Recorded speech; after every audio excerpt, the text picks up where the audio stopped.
నమస్తే ఓరుగలు 9 న్యూస్ కి స్వాగతం. సీఎం రేవంత్ రెడ్డి గాలి మాటలకు సమాధానం చెప్పాలా అని కేంద్ర మంత్రి కిషన్ రెడ్డి ప్రశ్నించారు. హైదరాబాద్ లో మీడియాతో మాట్లాడిన ఆయన సీఎం గాలి మాటలకు సమాధానం సంజాయిషి ఇవ్వాల్సిన అవసరం లేదని అన్నారు. ఎమ్మెల్సీ ఎన్నికల ప్రచారంలో సీఎం రేవంత్ రెడ్డి నాపై ఇష్టం వచ్చినట్లు మాట్లాడారని అన్నారు. ఆరోపణలకు ప్రజలే సరైన సమాధానం ఇచ్చారని, ప్రజా తీర్పు కాంగ్రెస్ పాలనకు చెప్పపెట్టు లాంటిదని అన్నారు. ప్రజలకు ఇచ్చిన హామీలను కాంగ్రెస్ నెరవేర్చాలని చెప్పారు. రైతులకు ఎకరానికి 15,000 రూపాయలు, యువతకు నిరుద్యోగ భృతి, ఆడబిడ్డలకు నెలకు 2,500 రూపాయలు, దళితులకు 12 లక్షలు, ఆడపిల్లలకు స్కూటీలు ఇస్తామని ఆ పార్టీ తెలంగాణ ప్రజలకు ఇచ్చిన హామీలు అమలు చేయాలని కోరుతున్నామని అన్నారు. జీవో 317 కారణంగా ఇబ్బందులు పడుతున్న ఉద్యోగుల సమస్యలను పరిష్కరించాలని కిషన్ రెడ్డి డిమాండ్ చేశారు. తెలంగాణలో ఉన్నటువంటి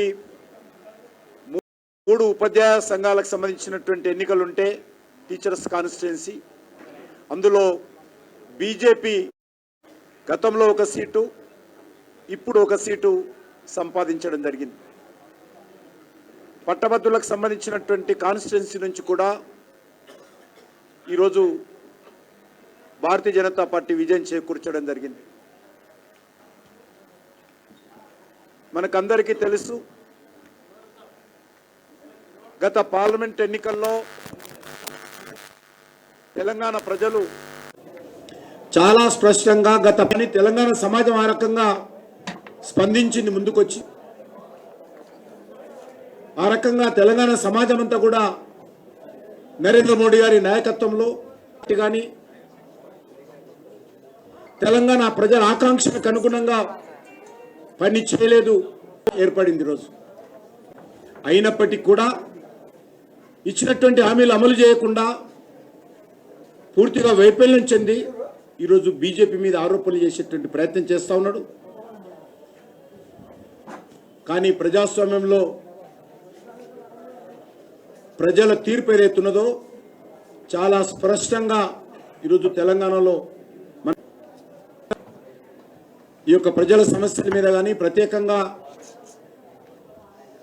ఉపాధ్యాయుల ఉద్యోగస్తుల సమస్యలు, నిరుద్యోగ సమస్యలు, పట్టభద్రుల సమస్యల మీద, రైతాంగ సమస్యల మీద ఈ ప్రభుత్వాన్ని నిలదీస్తాం.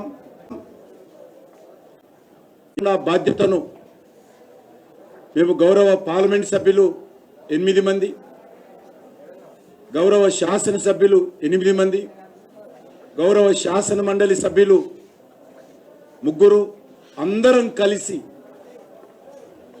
రానున్న రోజుల్లో పోరాటాలకు సమాయుత్తమని చెప్పి దళిత సోదరులకు ఇచ్చినటువంటి 12 లక్షలు ఇవన్నీ హామీలు ఇప్పటికైనా అమలు చేయాలని మాత్రమే నేను కోరుతా ఉన్నాను. లేదు, వాళ్ళలాగా అవకాశం కోసం, అవసరం కోసం ఒకరినొకరు కలిసేటువంటి అలవాటు కాంగ్రెస్ పార్టీకి, టీఆర్ఎస్ పార్టీకి ఉంది. ఈ రాష్ట్రంలో చరిత్ర చెప్తా ఉంది. నా ఆలోచన ఏంటి, వాళ్ళ వైఖరి ఏంటి, మీ పార్టీల పట్ల తెలంగాణ ప్రజలలో ఉన్నటువంటి వ్యతిరేకతను అర్థం చేసుకోకుండా ఈరోజు మీరు ఆ రకంగా అంటే తెలంగాణ ప్రజలను అవమానం చేయడమే. కాంగ్రెస్ పనులకు బురదగలేటువంటి ప్రయత్నాలు చేస్తూ ఉంటే ప్రదర్శిస్తారు. ఎవరికి ఇస్తారా గిఫ్ట్? కర్ణాటకలో, హిమాచల్ ప్రదేశ్లో, తెలంగాణలో ఖచ్చితంగా నరేంద్ర మోడీ గారికి కాంగ్రెస్ పార్టీని ఓడించి ఈ 3 రాష్ట్రాలు ఈ ప్రజలకు గిఫ్ట్కి ఇస్తారు. చిన్న చిన్న పొరపాట్లు మేము కూడా చేసి ఉంటాం, అవన్నీ కూడా సరిదిద్దుకొని ముందుకెళ్తాం. ముఖ్యమంత్రి రేవంత్ రెడ్డి అధ్యక్షతన తెలంగాణ రాష్ట్ర మంత్రివర్గం సమావేశమై పలు కీలక నిర్ణయాలు తీసుకుంది. ఎస్సీ కులాల వర్గీకరణ ముసాయిదా బిల్లుకు కేబినెట్ ఆమోదం తెలిపింది. న్యాయపరమైన చిక్కులు లేకుండా తుది మెరుగులు దిద్దాలని అధికారులకు సీఎం ఆదేశాలు జారీ చేశారు. బడ్జెట్ సమావేశాల నిర్వహణ, ఈ సమావేశాల్లో ప్రవేశపెట్టవలసిన బిల్లుపై ఈ భేటీలో చర్చించి ఆమోదించినట్లుగా సమాచారం. యాదగిరిగుట్ట దేవస్థాన బోర్డుకు సంబంధించి ఎండోన్మెంట్ సవరణలు బిల్లు కూడా కేబినెట్ లో చర్చించి ఆమోదించే అవకాశం ఉన్నట్లుగా తెలుస్తోంది.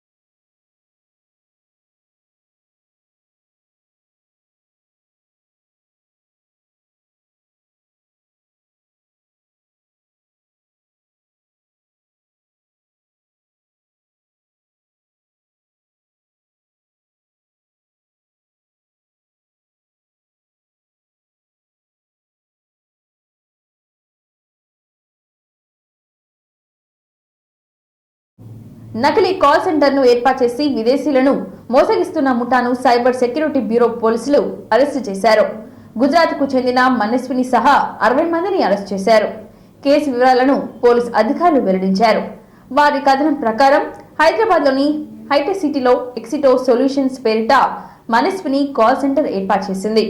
కైవాన్ పటేల్, ప్రతీక్, రాహుల్ అనే వ్యక్తులతో కలిసి దీన్ని నిర్వహిస్తోంది. పలువురు ఈశాన్య రాష్ట్రాల వ్యక్తులను ఆమె టెలికాలర్లుగా నియమించుకుంది. అమెరికన్లే ప్రధాన లక్ష్యంగా నిందితులు మోసాలకు పాల్పడుతున్నారు. వీరి నుంచి పోలీసులు 63 ల్యాప్టాప్లు, 52 సెల్ ఫోన్లు స్వాధీనం చేసుకున్నారు. హ్యాక్ అయిన బ్యాంక్ ఖాతాలు సరిచేస్తామంటూ వీరి మోసాలు పాల్పడుతున్నారు. బ్యాంక్ ఖాతా, డెబిట్, క్రెడిట్ కార్డుల వివరాలు సేకరించి నగదు కాజేస్తున్నారు.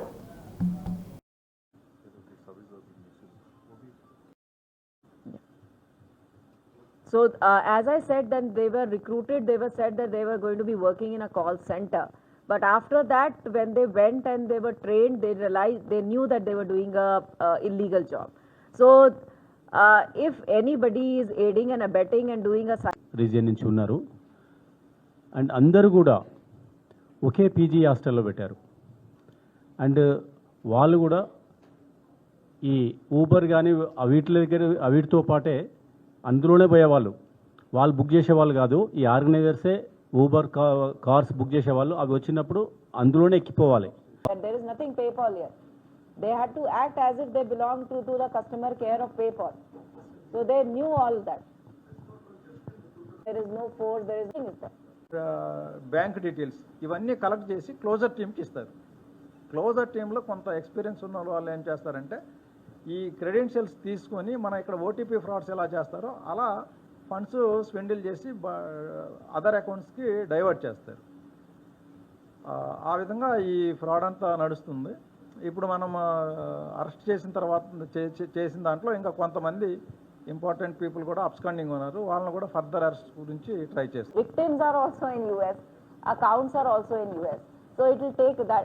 That is why I said that we will be collaborating. We will be looking for certain support from consulate through our government procedures to ఇక్కడ అని చెప్పేసి see that, because we know that they purchased from somebody who was from they had contacts in the US, but how they got, from whom they got, that needs to be worked out. Once ikkada vachinaga they came to know that this is a fraud, but they willingly participated and committed the fraud. Ante they are working. Ante it is suo moto case. It is suo moto because information came to us. It's a suo moto case. Right now I am only crackdown on a call center which was operating in Madhapur area. And from this call center, cyber crime was being conducted for people based in America, USA. So this fake call center was operating out of Patrika Nagar in High-Tech City. And in this, we had some information and we'd been keeping a watch and surveillance on this call center.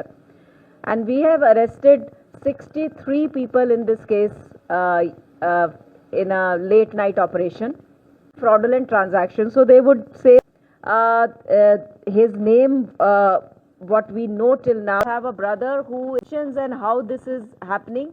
AP CM Chandrababu ఆయన తోడల్లుడు AP BJP అధ్యక్షురాలు దగ్గుబాటి పురంధేశ్వరి భర్త దగ్గుబాటి వెంకటేశ్వరరావు దాదాపు 30 ఏళ్ల తర్వాత ఒకే వేదికపైకి వచ్చారు. విశాఖ గీతం యూనివర్సిటీలో దగ్గుబాటి వెంకటేశ్వరరావు రచించిన ప్రపంచ చరిత్ర పుస్తక ఆవిష్కరణ కార్యక్రమం జరిగింది. ఒకే వేదికపై కలిసి ఇద్దరు తోడల్లులు ఆత్మీయంగా ఆలింగనం చేసుకున్నారు. వేదికపై మాట్లాడిన అనంతరం సీఎం చంద్రబాబు ఆయన ఎమోషనల్ గా హక్ చేసుకున్నారు. ఈ కార్యక్రమానికి సీఎం చంద్రబాబు ముఖ్య అతిథిగా హాజరయ్యారు. కొన్ని వేల సంవత్సరాల మానవ పరిణామ క్రమాన్ని, ప్రపంచ చరిత్రను పుస్తక రూపంలో తెలుగులో రచించడం అద్భుత ప్రయత్నమని అన్నారు. చరిత్రను ప్రతి ఒక్కరూ చదవాలని అన్నారు. వెంకటేశ్వరరావు పుస్తకాన్ని రాస్తారని నేను అనుకోలేదని అన్నారు. ఏపీ సీఎం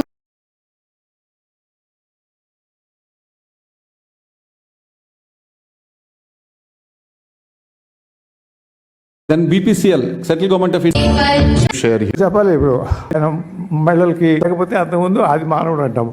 ఈ ఆది మానవుడి కంటే ముందే ఉంది, అసలు భూమి ఉంది కదా, ఈ భూమి పుట్టుకట్ట జరిగింది. సరే, భూమి తర్వాత సూర్యుడు మండలం ఉన్నారు. ఎవరెవరు ఏం ఆనందంగా ఉండాలి.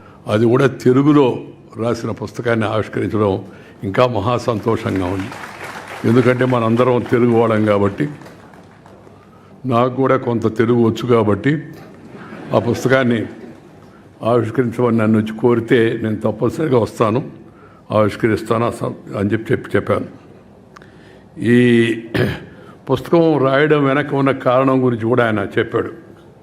ఇది తన మనవరాళ్ళు వాళ్ళ కోసం, అంటే భవిష్యత్ తరం కోసం రాశాను మాత్రమే.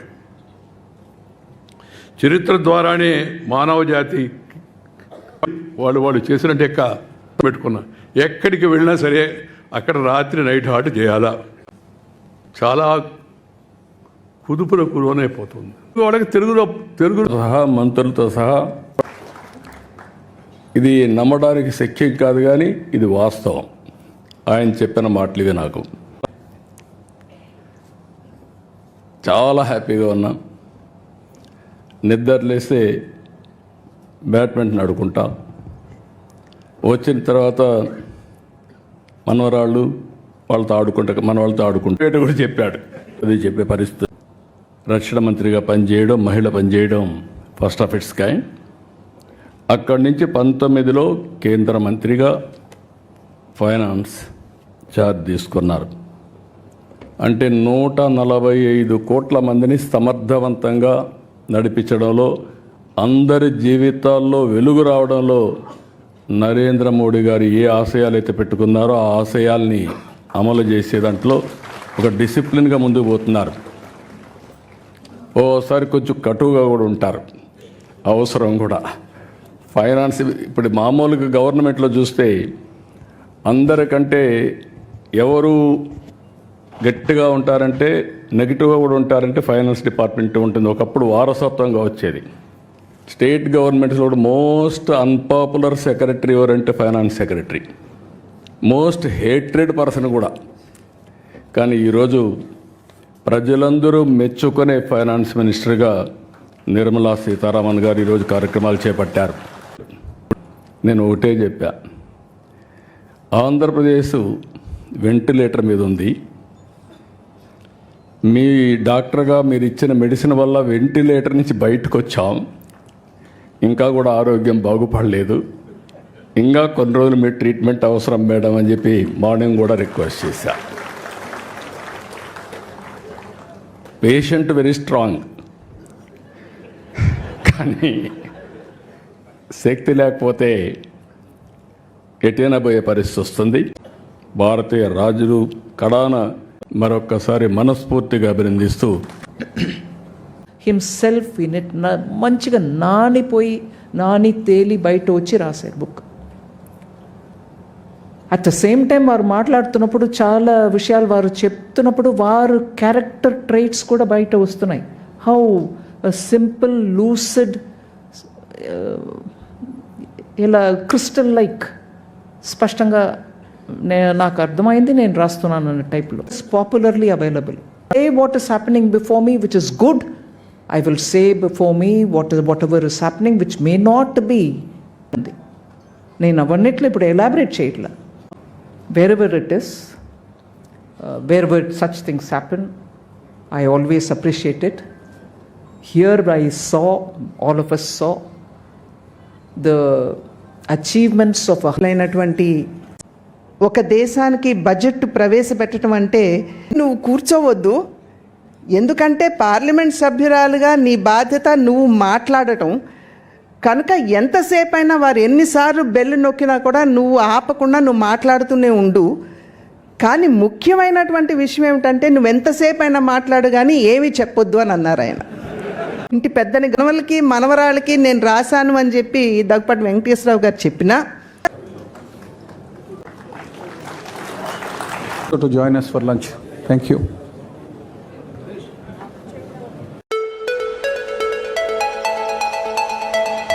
హనుమకొండ నుండి కేవలం 20 కిలోమీటర్ల దూరంలో మైలాపూర్ మండలం గూడూరు విలేజ్ సమీపం పచ్చని చెట్ల మధ్యలో ప్రకృతి అందాలతో పొలాల మధ్యలో సాధన విలేజ్ రిసార్ట్ మీకోసం. Sadhana village resorts, games room, play ground, swimming pool, sound system, food supply, మీకు కావలసిన వస్తువులు 4 ఏసీ కాటేజ్లతో ఆహ్లాదకరమైన ప్రదేశంలో తీర్చిదిద్దాం. Sadhana lodge, AC, non AC rooms, Alankar center, Hanamkonda సౌకర్యం కలదు. అతి తక్కువ ధరలతో మీ సాధన విలేజ్ రిసార్ట్స్ మీకు అందుబాటులో. వెంటనే బుక్ చేసుకొని 9949122072 949485960915412612 వాట్సాప్ ద్వారా అతి తక్కువ ధరలతో మీ సాధన విలేజ్ రిసార్ట్స్ మీకు అందుబాటులో. తిరుమల తిరుపతి దేవస్థానంలో భక్తులకు అందించే అన్నప్రసాదం మెనూలో గురువారం నుంచి కొత్త పదార్థం చేరింది. వేణుమాంబ అన్నప్రసాద కేంద్రంలో భక్తులకు శనగపప్పు గారెలు వడ్డింపు కార్యక్రమాన్ని ప్రారంభించింది టీటీడీ. ముందుగా గారెలను స్వామి అమ్మవారు చిత్రపటానికి వద్ద ఉంచి పూజలు చేసి ఆ తర్వాత భక్తులకు వడ్డించారు. పూజ అనంతరం టీటీడీ చైర్మన్ బిఆర్ నాయుడు స్వయంగా భక్తులకు గారెలు వడ్డించారు. గారెలు రుచిగా కమ్మగా ఉన్నాయంటూ సంతృప్తి వ్యక్తం చేశారు భక్తులు. ఈ కార్యక్రమంలో టీటీడీ ఈవో శ్యామలరావు, అదనపు ఈవో వెంకయ్య చౌదరి, ఇతర టీటీడీ అధికారులు పాల్గొన్నారు.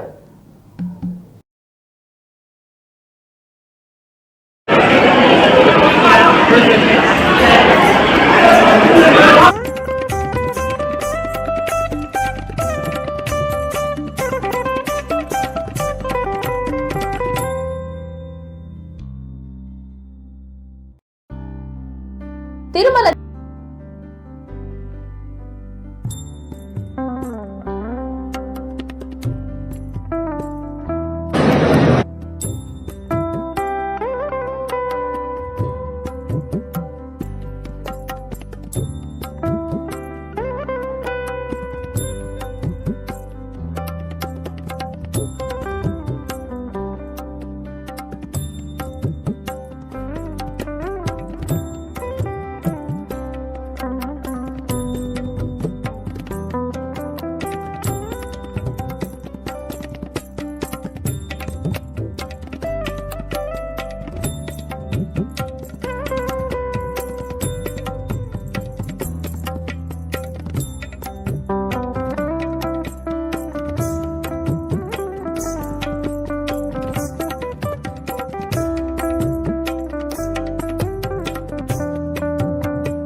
ఎమ్మెల్సీ ఎన్నికల్లో బీజేపీ, బీఆర్ఎస్ రెండు కలిసే కాంగ్రెస్ ను ఓడించాయని మంత్రి పొన్నం ప్రభాకర్ ఆరోపించారు.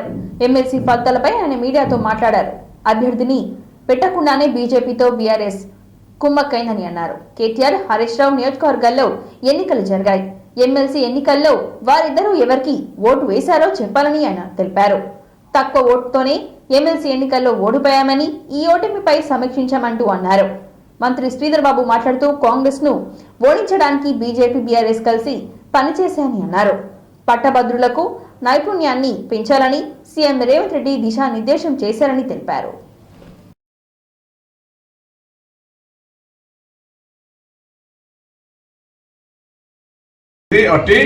ఒక ఎన్నికకు సంబంధించిన మేమే తక్కువేం లేదు. అక్కడ మేము పూర్తిగా ఒక లెక్క పెట్టలేనంత విధంగా ఉండేంత దూరమేం లేము. కాబట్టి అది పెద్ద దాన్ని ఎక్కేసుకొని వాళ్ళు ఏదో గొప్ప చెప్పారు, ఓటు చెల్లని ఓట్లతో అంతా కూడా మెజార్టీ రాలే వీళ్ళకు. దాని పెద్ద ఏం చెప్తున్నారు వీళ్ళ. నేను అడుగుతాను, ఇవాళ ఈ నియోజకవర్గంలో స్థానికంగా నేను, శ్రీధర్ బాబు గారు, దామోదర్ రాజనరసింహ గారు మంత్రులు, మన ఇన్ఛార్జ్ మంత్రులు కూడా ఉన్నారు. సేమ్ మాజీ ముఖ్యమంత్రి కేసీఆర్ గారు, హరీష్ రావు గారు, కేటీఆర్ గారు, మిగతా చాలామంది పెద్దలు కూడా టీఆర్ఎస్ పార్టీ నాయకులు ఉన్నారు ఇక్కడ. వాళ్ళు ఎందుకు అభ్యర్థిని పెట్టాలి మీకు సహకరించే ఉద్దేశం కాకపోతే అది మీరు జవాబు చెప్పాలి. టీఆర్ఎస్ చెప్పాలి, బీజేపీ సొంత పని మీద గెలవలేదని మేము 100% చెప్తున్నాం ఇవాళ. సో ఇవాళ ఈ ఎన్నిక అనేటువంటిది ఒక పట్టభద్రులకు సంబంధించి జరిగిన ఎన్నిక. మేము కూడా వేల ఓట్లతో ఓడిపోయింది ఏం లేదు. మేము కొంత ఇంకా మా కార్యకర్తలు, మా నాయకత్వం కొంత కృషి చేస్తే బయటపడేటువంటి వాళ్ళం సమీక్షించుకుంటాం. జీవన్ రెడ్డి గారు ఎనీథింగ్ సంబంధించి ఏ విధంగానైతే బీజేపీతోని మమేకమై బీఆర్ఎస్ నడిచిందో,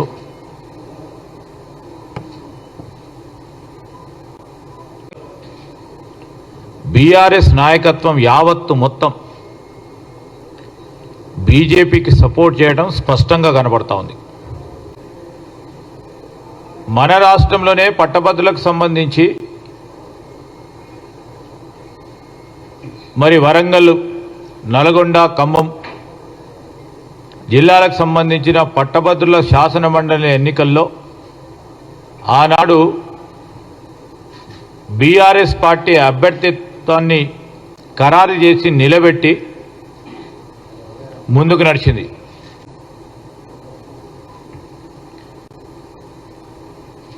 కరీంనగర్ ప్రాంతవాసి, పార్టీ పరంగా ఉన్న సీనియర్ నాయకుడు సంబంధించి వారి నాయకత్వం కేసీఆర్ గారు, హరీష్ గారు, కేటీఆర్ గారు ఇచ్చిన ఆదేశానం స్పష్టంగా కనబడుతోంది. మొత్తం రవీందర్ సింగ్ వచ్చిన ఓట్లు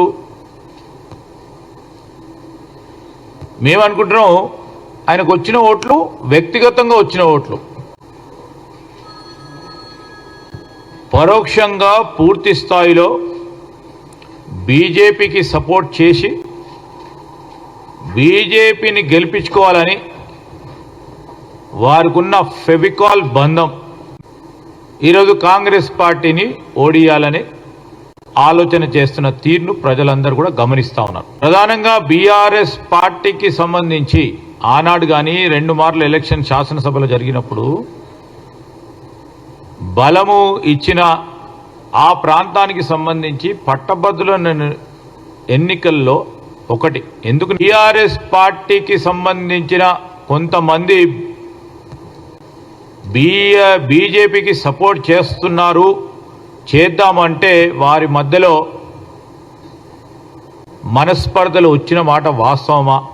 అభిప్రాయం కని విని ఎరగని రీతిలో ముఖ్యమంత్రి గారు నైపుణ్యానికి సంబంధించిన స్కిల్స్ యూనివర్సిటీని ఏర్పాటు చేసి సంబంధించి కూడా చేసి మరొక మారు చెప్తా ఉన్నాం, పట్టభద్రులకు సంబంధించి కానీ ఈ రాష్ట్రంలో ఉన్న యువకులకు సంబంధించిన శ్రేయస్సు గురించి పనిచేయాలనే తపనతో ముందుకు పోతా ఉన్న ప్రభుత్వానికి ప్రోత్సాహం కల్పిస్తూ ముందుకు నడవాలని వారిని కోరుతా ఉన్నాం.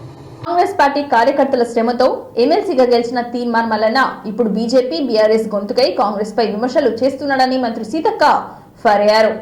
గాంధీ భవన్ లో ఆమె మీడియాతో మాట్లాడుతూ 10 ఏళ్లలో బీఆర్ఎస్ చేయలేని పని తాము 1.5 ఏళ్లలో చేశామని, ఇందుకు తమను అభినందించవలసిందిపై విమర్శించడం ఏంటని మండిపడ్డారు. రాహుల్ గాంధీతో పోల్చుకునే స్థాయి మల్లన్నది కాదని అన్నారు సీతక్క. మాట్లాడేటోళ్లకు మేము చేసింది ఏది కూడా నచ్చలేదు. కార్యకర్తలందరూ కష్టపడ్డారు, ప్రజలు అభిమానించారు, కాంగ్రెస్ గెలిచింది. కొంతమంది బీజేపీ గొంతుకలై, బీఆర్ఎస్ గొంతుకలై మాట్లాడేటోళ్లకు మేము చేసింది ఏది కూడా నచ్చలేదు. బీజేపీని చేయమంటే దేశంలో సాధ్యం కాదని బీజేపీ నాయకులు ఇక్కడ సన్నాయి నొక్కులు నొక్కుతారు. మేము చేసింది మాత్రం అబద్ధమని ఒక దిక్కు బీజేపీ మాట్లాడతారు, వాళ్ళ ఫాలోవర్స్ వివిధ రూపాలలో ఉన్న వాళ్ళు మాట్లాడతారు. కాబట్టి ఏం తప్పునో చెప్పమంటే చెప్పడం లేదు. 50 రోజుల కంటే ఇంకా ఎక్కువ టైం కూడా మొన్న కూడా ఇచ్చినాం కదా. రేపు ఎమ్మెల్సీ మండలి ఉంటాయి కదా, అందులోనే డిస్కస్ చేయమను, లేకుంటే ఎక్కడైనా కూర్చోబెట్టి చెప్పొచ్చు కదా, దాందేముంది. రాహుల్ గాంధీతో పోల్చుకునే అర్హత ఆయనకు లేదు. ఆ రోజు ఇక ఆయన గురించి ఆయన బాగా ఆలోచించుకొని మాట్లాడాలి, ఎక్కువ ఆలోచించుకొని మాట్లాడితే బాగుంటుంది చాలా. రాహుల్ గాంధీ గారిని కోట్ చేసినంటేనే ఆయన గురించి అర్థమైపోయింది. కార్యకర్తలందరూ కష్టపడ్డారు, ప్రజలు అభిమానించారు, కాంగ్రెస్ గెలిచింది. ఇంతటితో ఈ వార్తలు సమాప్తం. మరిన్ని వార్తలతో మళ్ళీ కలుద్దాం. చూస్తూనే ఉండండి ఓర్గులు 9 న్యూస్.